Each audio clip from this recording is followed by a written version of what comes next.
chaque année, 11 000 travailleurs québécois doivent se soumettre à des expertises du Bureau d'évaluation médicale, le BEM. Aujourd'hui, certains sont venus manifester pour réclamer l'abolition de cet organisme indépendant qui évalue les travailleurs accidentés dans des litiges avec leur employeur ou avec la CSST. Anne, c'est pas la première fois que cet organisme se retrouve sur la sellette.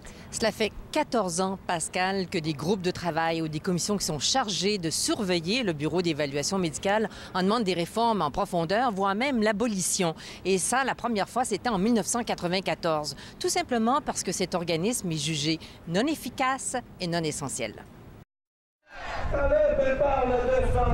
Le BEM, il dit qu'il n'y a rien. Il y a des hernies discales dans le dos et dans la cervicale. J'ai vieilli de 15 ans en 4 ans. J'avais pas de salaire pendant 4 années, j'avais pas de droit au traitement. Dans mon bureau, tous les jours, je vois des gens qui ont des décisions qui font suite au BEM et qui vont à l'encontre de leur médecin traitant et qu'une fois où on va en cours, finalement, ces décisions-là sont renversées. Donc, cette manifestation-là est pour l'abolition du Bureau d'évaluation médicale et je suis avec eux autres de tout cœur. C'était aussi la conclusion de la commission Durand qui, en 1994, proposait une réforme qui abolit le Bureau d'évaluation médicale et maintient le rôle prépondérant du médecin du travailleur. Mathias Rioux, en 1997, alors qu'il est ministre du Travail, fait la même critique. Les médecins qui étaient là, c'était des médecins à la retraite, des médecins plutôt vieillissants.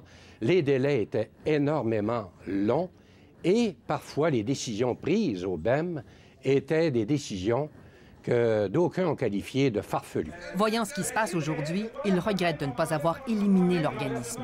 Qui, en bout de piste, est pénalisé? C'est le travailleur. 2006, une commission parlementaire constate qu'une proportion importante d'avis du Bureau d'évaluation médicale est infirmée ou modifiée. Si je fais un parallèle, si la Cour d'appel du Québec devait renverser 63 des décisions de la Cour supérieure, on dirait qu'il y a un véritable problème à la Cour supérieure. L'an dernier, 68 des avis du Bureau d'évaluation médicale ont été renversés, en partie ou en totalité. Les dossiers sont concentrés dans les mains de quelques spécialistes seulement. Nous représentons quand même environ 16 spécialités médicales. Et vous comprenez que dans le contexte de rareté des ressources médicales, il n'est pas facile pour nous de recruter des membres. C'est dans un rare consensus que tous ces gens s'entendent pour dire que le Bureau d'évaluation médicale n'est pas nécessaire et qu'il pourrait disparaître.